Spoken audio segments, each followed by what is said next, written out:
पाठशाला ज्ञान चैनल को सब्सक्राइब करें, बेल आइकन को भी दबा दें और वीडियो को भी लाइक कर दें। धन्यवाद। नमस्कार दोस्तों, स्वागत करता हूं आप लोग का पाठशाला ज्ञान चैनल में। यहां पर हम सॉल्व कर रहे हैं गेट 2003 के पेपर्स। तो आशा करता हूं आप लोगों को अभी तक के पेपर अच्छे लगे होंगे। मेरा नाम है सिद्धार्थ शुक्ला, मैं कर रहा हूं अपना मास्टर्स फ्रॉम एनआईटी तिरछी।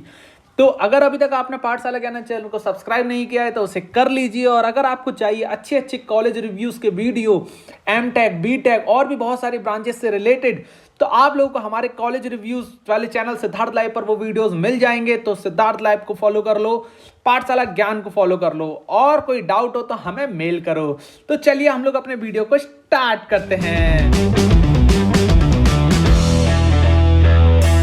चलिए दोस्तों, देखते हैं हम लोग अपना अगला क्वेश्चन रिलेटेड टू गेट 2003। चलिए, in a counter flow heat exchanger for the hot fluid the heat capacity is 2 kilojoule per kilogram kelvin and the mass flow rate 5 kilogram per second. Inlet temperature 150 degree C, outlet temperature 100 degree C for the cold fluid. Heat capacity 4 kilojoule per kilogram kelvin, mass flow rate 10 kilogram per second, inlet temperature 20 degree C, neglecting heat transfer to the surrounding, the outlet temperature for the cold fluid in degree C. देखो यार दोस्तों, मैं आप लोगों को simply एक question बताता हूं। Counter flow heat exchanger, parallel flow heat exchanger, cross flow heat exchanger, double pipe heat exchanger, ये सारी चीजें पढ़ते हैं हम हीट ट्रांसफर में। तो काउंटर फ्लो हीट एक्सचेंजर क्या होता है? इसमें क्या होता है, एक हॉट फ्लूइड यहां से एंट्री करता है THI से, और ये अपने को थोड़ा सा ठंडा करने की कोशिश करता है। इसका टेम्परेचर पहले टेम्परेचर से कम हो जाता है, और जो इसकी हीट होती है ना, वो यहाँ से जो TCI करके कोल्ड फ्लूइड आ रहा है, वो TCO पे अपनी हीट यहाँ से आपस में इंटरचेंज करते हैं। सिंपली आप समझ सकते हो। तो हमें THI की वैल्यू, सारी वैल्यूज दे दी हैं। देखो क्या दिया है। THI की वैल्यू है 150। रुक जाइए दोस्तों, एक बार कलर का पेन चेंज करेंगे, है ना। अब इसने अपने THI के 150 डिग्री सी है, यहाँ पर THO 100 डिग्री सी है, TCO निकालना है, TCI 20 डिग्री सी है। अब यहाँ पर क्या हो रहा है, हीट एक्सचेंज हो रही है। तो आप समझ रहे होगे 150 से अगर 100 हो गई तो कोल्ड फ्लूइड क्या थोड़ा सा टेम्परेचर इंक्रीज नहीं होगा? क्या हो जाएगा बछुआ, हो जाएगा।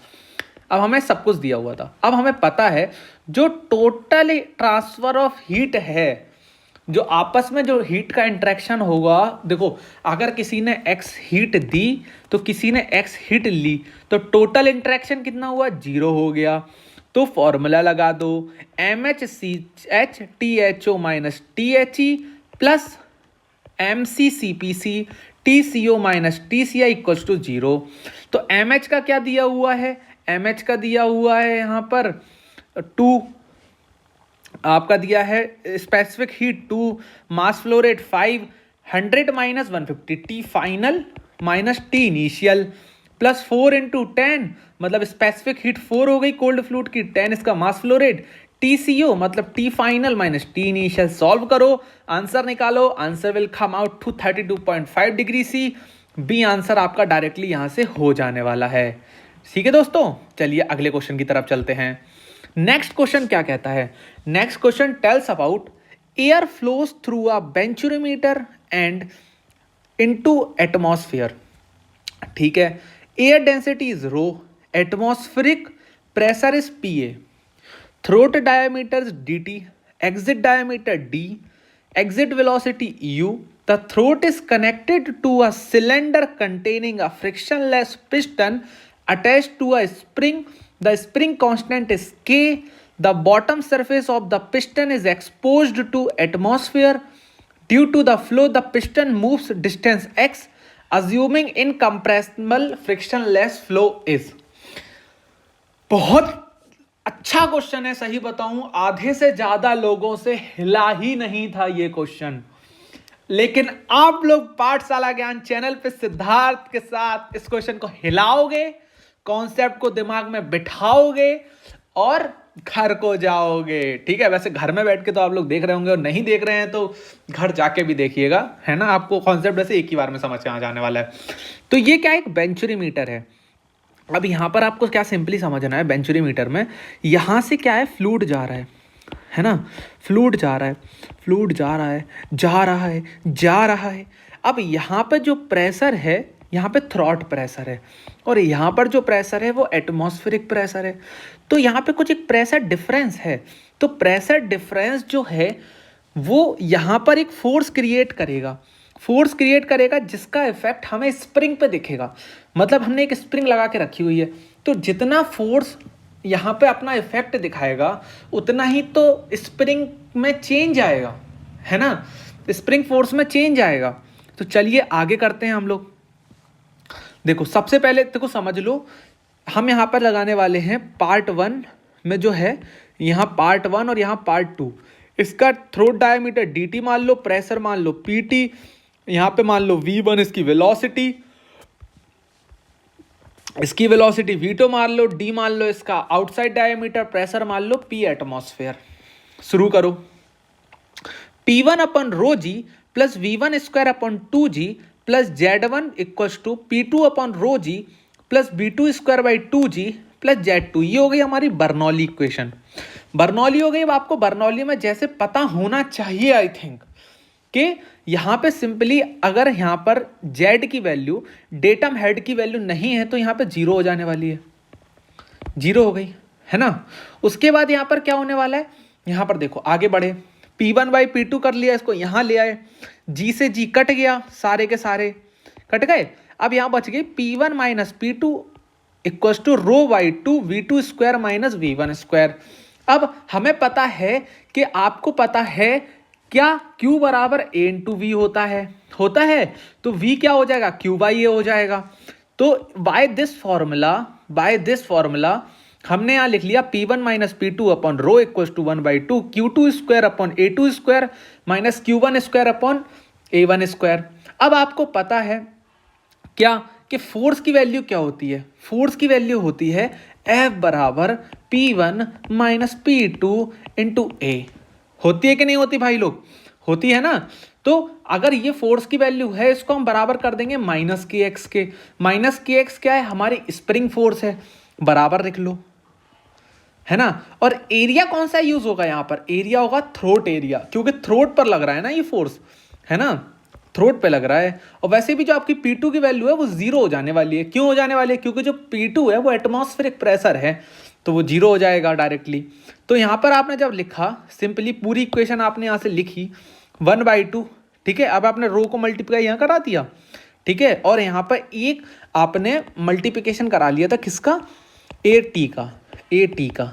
तो AT को हम क्या लिख सकते हैं, π/4 d स्क्वायर, है ना। K भी नीचे यहाँ डिवाइड में आ जाएगा, है ना, ये K नीचे डिवाइड में आ गया, माइनस ये आ गया। और अगर आप लोग जब देखोगे, आप इस एरियाज को क्या लिखोगे, Q2 कॉमन आ गया बाहर, Q2 यहाँ पर कॉमन आ गया, है ना।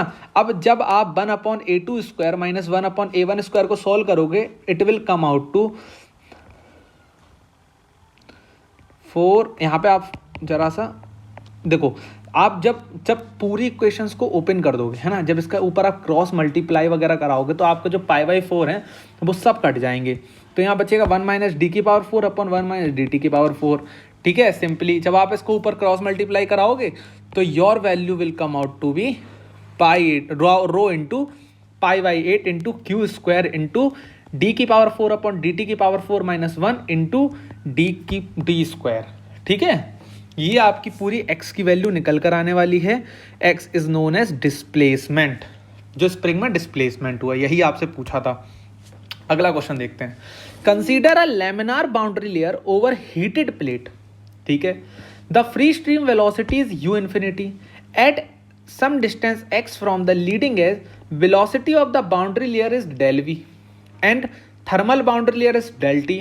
What is the Prandtl number if the Prandtl number is greater than 1?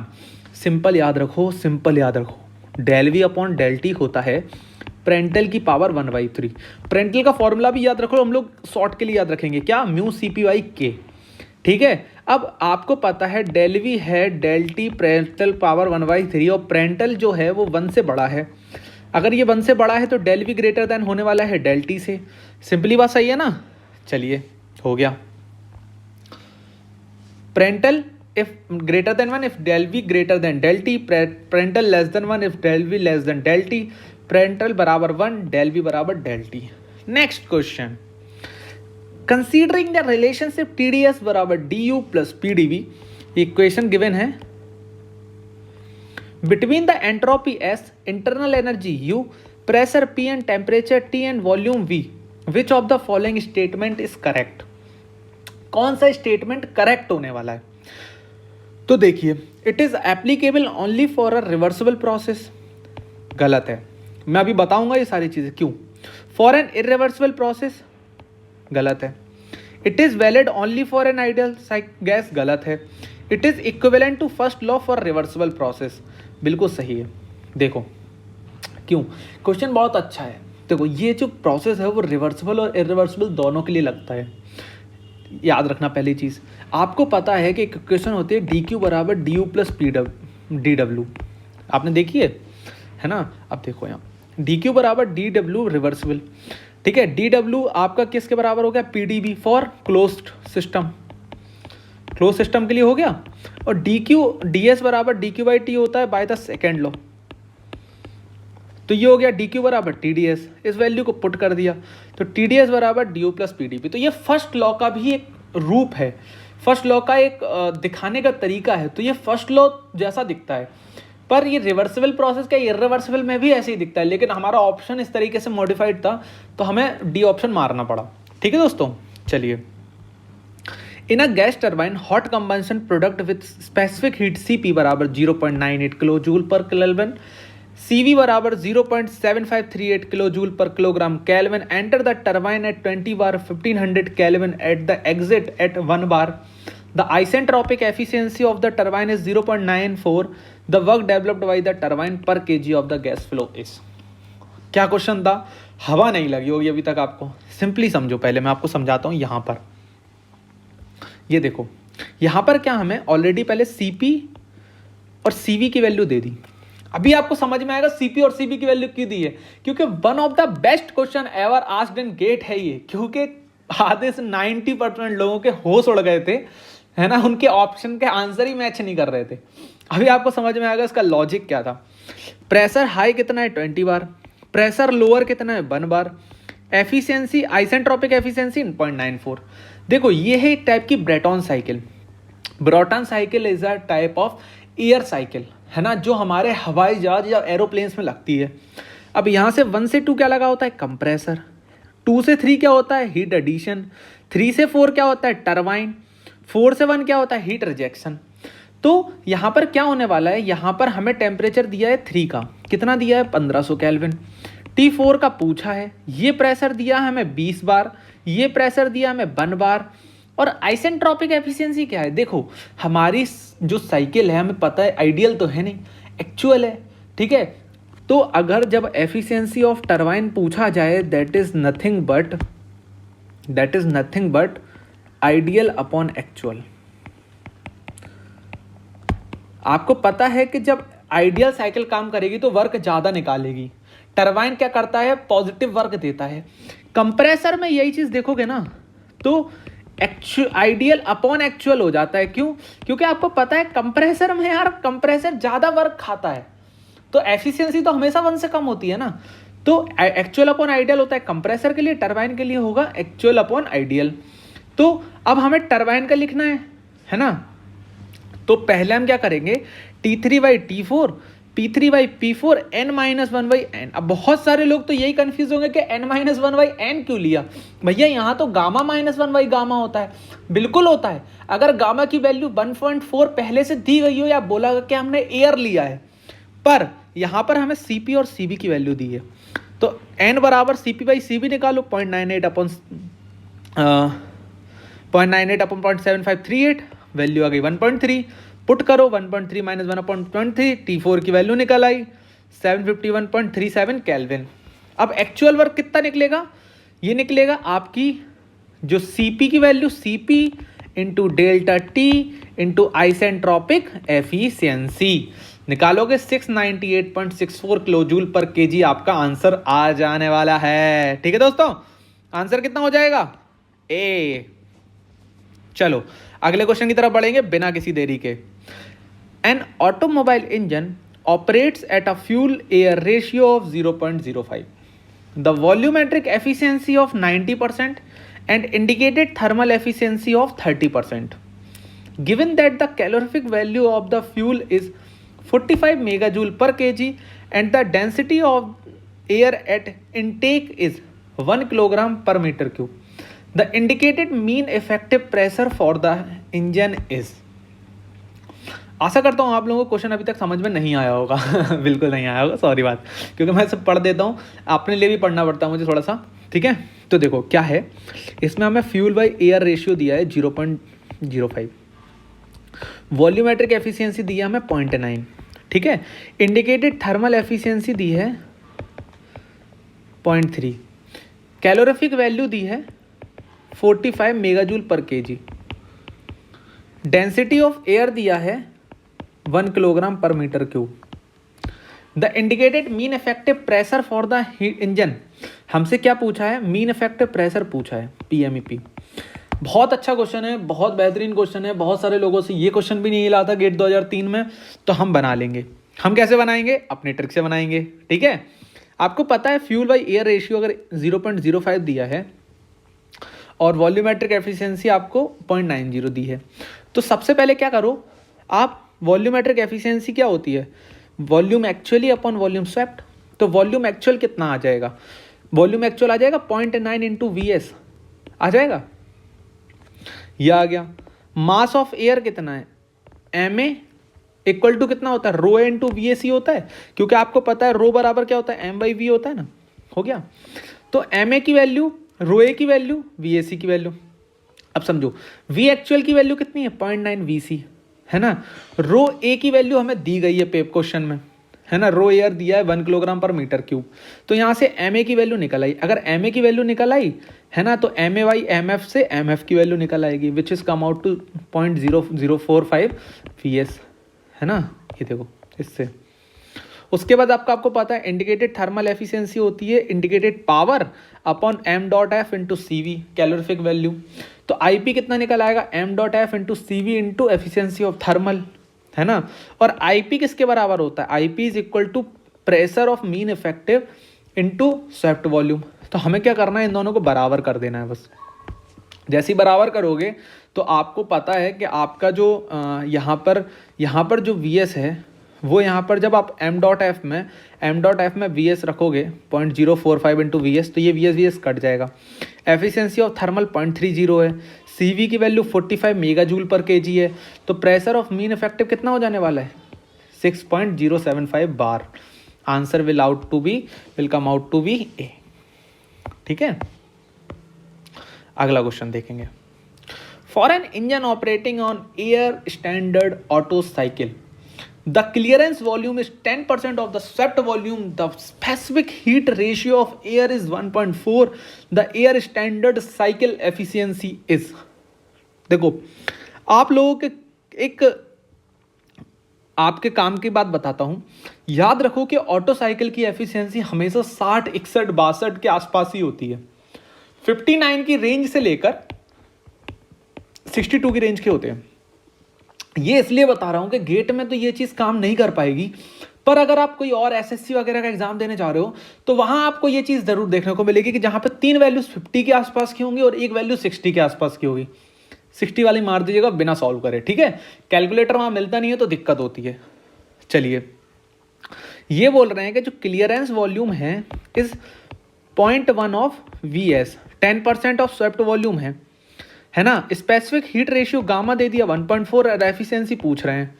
तो देखो अब आपको पता है VC अपॉन VS होता है 0.1, है ना, और कंप्रेशन रेशियो होता है हमारा VC upon VS upon VC, ठीक है। तो अब आपको यहां से डिवाइड कर दोगे तो आ जाएगा 1 upon VS upon VC। VS upon VC की वैल्यू कितनी है? 10, क्योंकि VC अपॉन VS की वैल्यू कितनी है?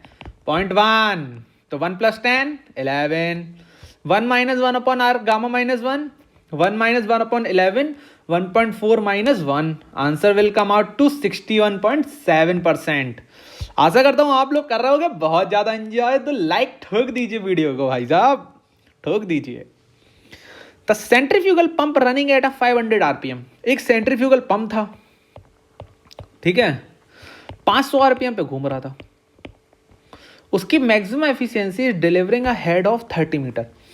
उसकी जो एफिशिएंसी ये बोल रही थी कि उसका जो हेड है, मैक्सिमम हेड, कितने हेड तक वो पानी भेज सकता है, वो थे 30 मीटर। और फ्लो रेट क्या है, 60 लीटर पर मिनट।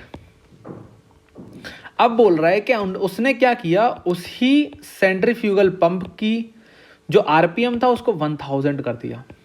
वाह यार, दुगना कर दिया। अब बोल रहा है कि ये हेड और Q, then head H and mass Q in a litre per minute at maximum efficiency are estimated to be पूछ रहा है, ये कितना होगा। याद रखो बहुत ही इंपॉर्टेंट 3 फॉर्मूलाज साइड में धीरे से आएंगे, इसको बोलते हैं यूनिट फॉर्मूलाज। एन अपॉन, अगर आपको कंपैरिजन करना है किन्हीं 2 पंप का,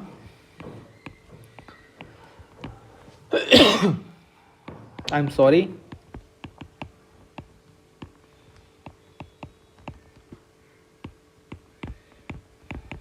ये फॉर्मूलाज हमेशा दिमाग में रखो। क्या होता है, N1 अपॉन रूट H1 बराबर N2 upon root H2, Q upon root H1 बराबर Q upon root H2, P upon H की पावर 3/2 बराबर P upon P1 H1 P2 A2। P है यहाँ पर पावर, Q है यहाँ पर आपका फ्लो रेट, N है यहाँ पर आरपीएम, H है आपका यहाँ पे हेड। इन सबको बोलते हैं यूनिट टर्म्स, यूनिट टर्म्स। ये सारे पंप के केस में यूज होते हैं। तो सबसे पहले हम ये फॉर्मूला लगाएंगे, N1 अपॉन रूट H1 बराबर N2 upon root H2। N1 की वैल्यू 52, रूट H1 की रूट 30, N2 की 1000, H2 की वैल्यू निकल कर आएगी 120। सॉल्व करके देख लो। फिर लगाएंगे Q1 अपॉन रूट H1 बराबर Q2 upon root H2। Q1 की वैल्यू 60, रूट H1 की 30, रूट H2 की 120, Q2 की वैल्यू निकालो, आएगी 120। Answer will come out to 120 in 120, then answer is B. ठीक है दोस्तों, चलिए 54, hardness of steel greatly improves with. देखो, अनीलिंग करने से क्या होता है, हमारा जो मटेरियल होता है वो डक्टाइल बनता है।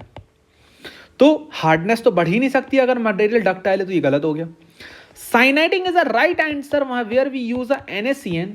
हम NaCN के मीडियम में अपने स्टील को डाल देते हैं, जिससे क्या होता है, उसकी जो ऊपर की जो परत होती है वो हार्ड हो जाती है और अंदर का कोर कैसा रहता है, टफ रहता है ना। तो NaCN is a method of steel to producing a hardness. Normalizing is same like a ductile. Tempering also use to make a material ductile. Cyaniding के जैसे आप, एक होती है नाइट्राइडिंग, एक होती है फ्लेम हार्डनिंग, एक होती है इंडक्शन हार्डनिंग, एक होती है कार्बोराइजिंग। ओके, ये सारे मेथड होते हैं साइनाइड करने के, मतलब हार्ड करने के मटेरियल को। With a solidification factor of 0.97 into 10⁶ second per meter square, the solidification time in the second for a spherical casting of 200 mm diameter is.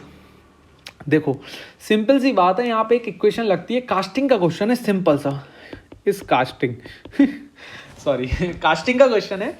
क्या बोल रहे हैं यहाँ पर, हमें K की वैल्यू दे दी है और हमें किसकी वैल्यू दे दी है, हमें डायामीटर ऑफ स्फेरिकल है हमारी कास्टिंग, स्फेरिकल, और सॉलिडिफिकेशन टाइम पूछा है। तो we will use here Caine equation. ठीक है, by the use of Caine equation it is tell about TS बराबर K B/A का स्क्वायर। TS होता है हमारा सॉलिडिफिकेशन टाइम, K हो गया हमारा solidification factor, volume of sphere होता है 4/3 πr3, एरिया होता है, सरफेस एरिया है ये, ठीक है, याद रखना हमेशा सरफेस एरिया लेना है, 4πr²। अब देखो V/A पुट करोगे, 4 से 4 कट जाएगा, पाई से पाई कट जाएगा, R² से R² कट जाएगा, बचेगा R, तो अंदर बचेगा R/3। तो TS निकालना है, K की वैल्यू लिख दी, R की वैल्यू ये रख दी, बाई 3 का स्क्वायर, सॉल्व करोगे 1077.77 सेकेंड्स। बहुत बढ़िया। अ सेल ऑफ 100 mm डायमीटर, एक सेल है 100 mm डायमीटर का, 100 mm की हाइट है, with a corner radius of 0.4 mm is to be produced by a cup drawing. The required blank is, देखो सिंपल मैं आपको समझा दूं, ब्लैंक डायमीटर पूछा है उसने। ब्लैंक डायमीटर को रिप्रेजेंट करेंगे हम कैपिटल डी से। सेल का डायमीटर स्मॉल डी है, उसको हम रिप्रेजेंट करेंगे 100 mm से। हाइट को रिप्रेजेंट करेंगे 100 mm से। कॉर्नर रेडियस को स्मॉल आर से रिप्रेजेंट करेंगे, दैट इज नोन एज 0.4। देखो कुछ इस टाइप का होता है सेल, ऐसा आपका एक सर्कुलर टाइप की एक डिस्क थी,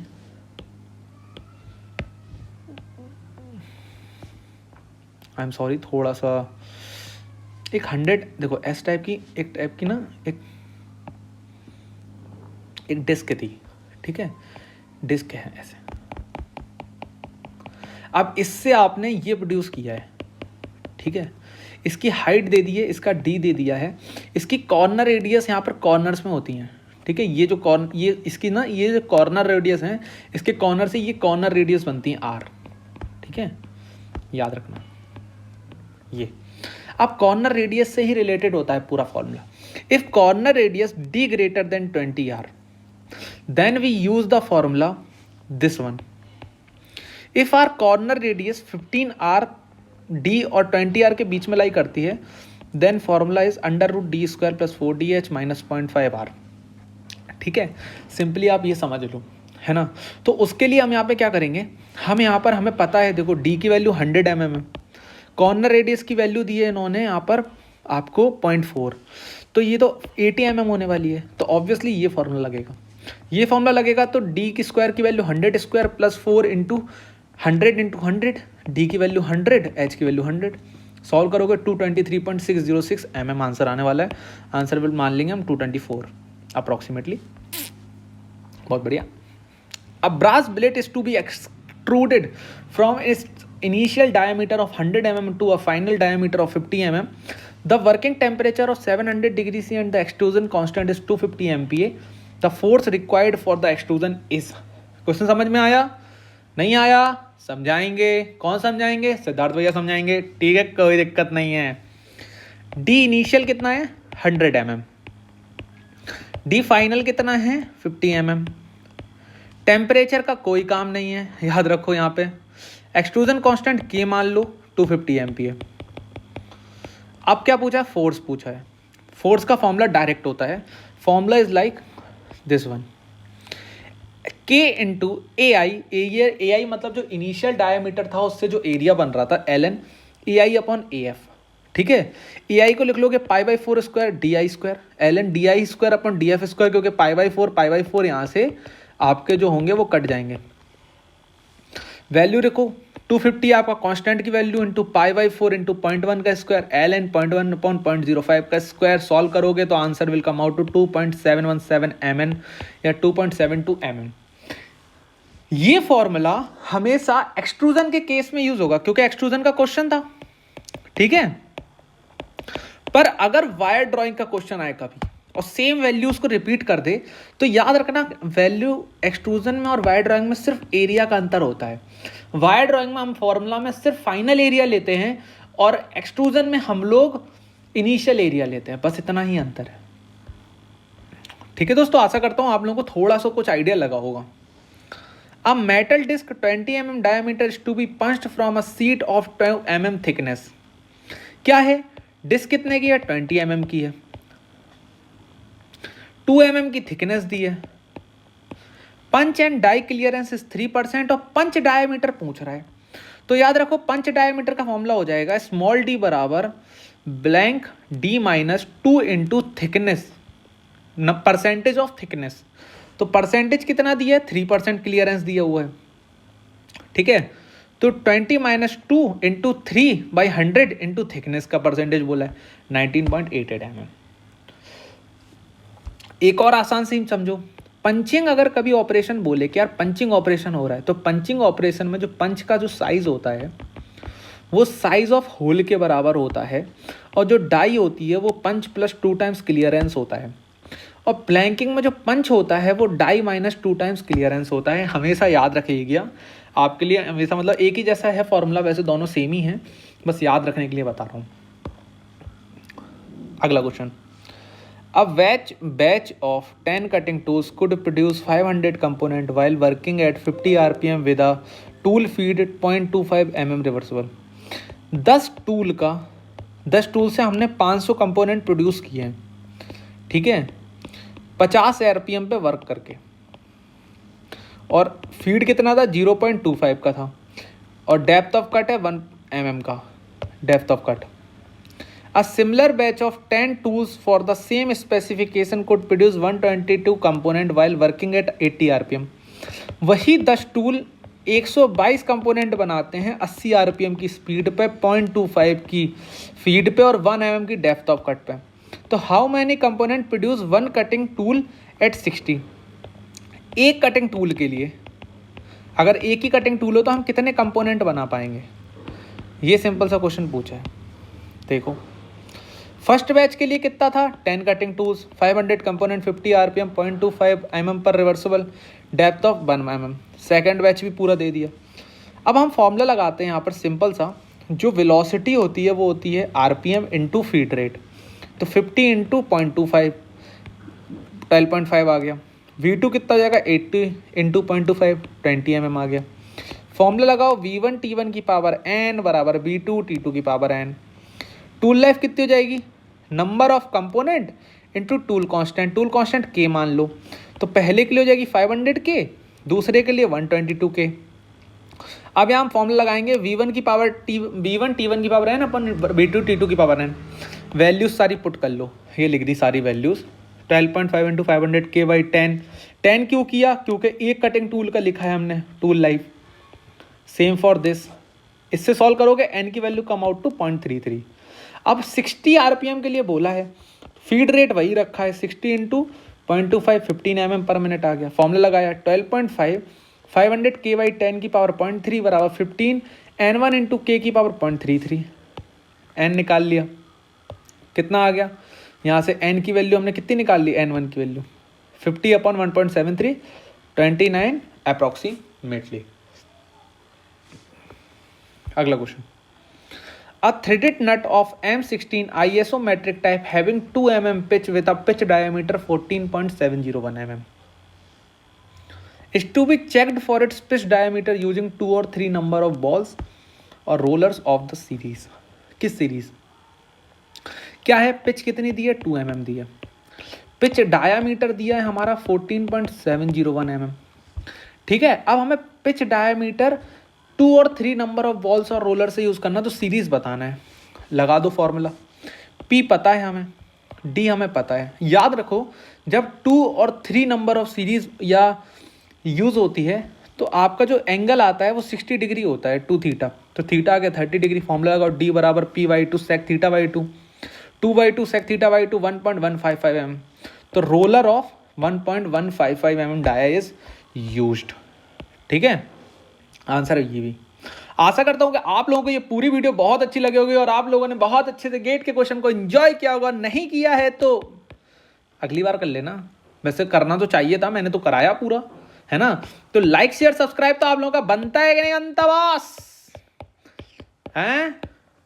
अपन को तो ये जमता ही नहीं है, लाइक शेयर सब्सक्राइब बनता ही है, बनता नहीं है, बनता ही है, ठीक है। तो आशा करता हूँ आप लोगों को अच्छा लगा होगा, अच्छा लगा तो पाठशाला ज्ञान चैनल को सब्सक्राइब कर दीजिएगा, वीडियो को लाइक कर दीजिएगा, वीडियो को फैला दो यार, हर जगह पहुंचा दो।